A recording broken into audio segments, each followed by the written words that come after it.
เป็นโลเนี่ยโล โลละ40,000ไปจุ่มไปยังไงโลเท่าไหร่ ก็ไหนคุณโตบอก เป็นโล ถ้าเราผ่านฟรี กันนั่นเอง 200,000ถูกต้อง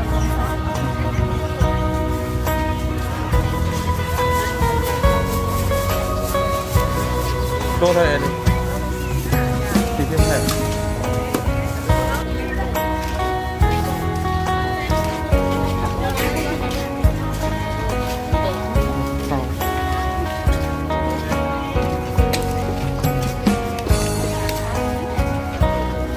เฮ็ดข้าวเลย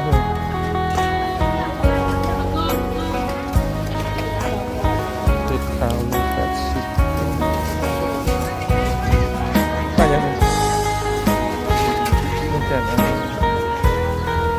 อันนี้ปลาเพี้ยได้หรอปลาวาหนานอนวะโลเท่าไหร่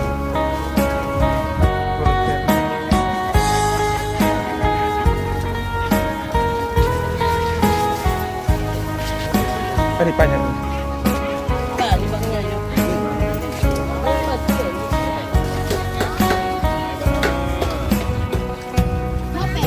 ก็ไปสิ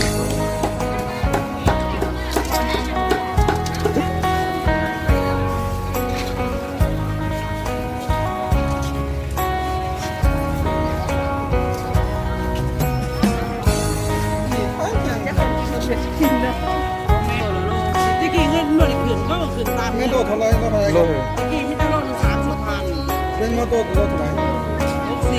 40ปลาเก็ตแล้ว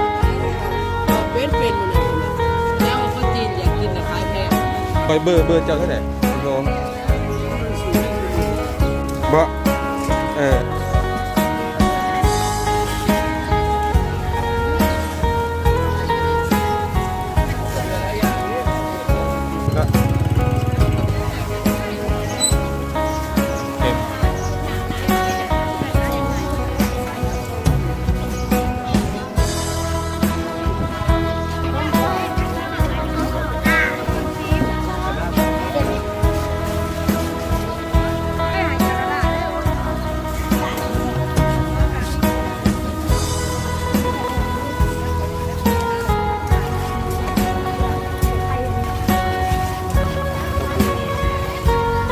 โลเท่าไหร่ปลาบัว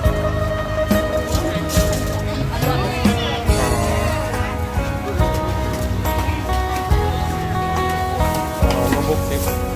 2 ตัวโลกว่านี้เนาะ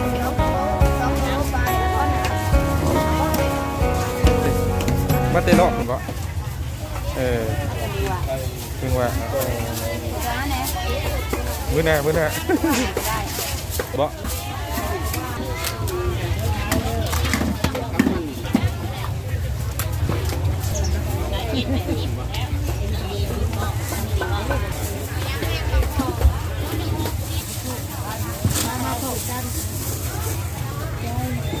กินแลบป่ะกินแลบนั่นเนาะ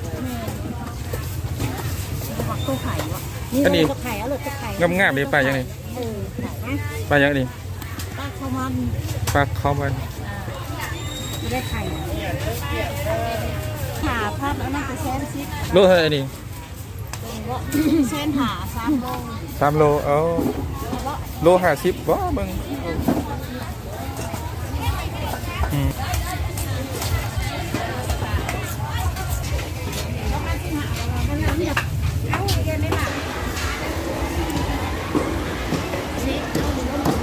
งบเผาบ่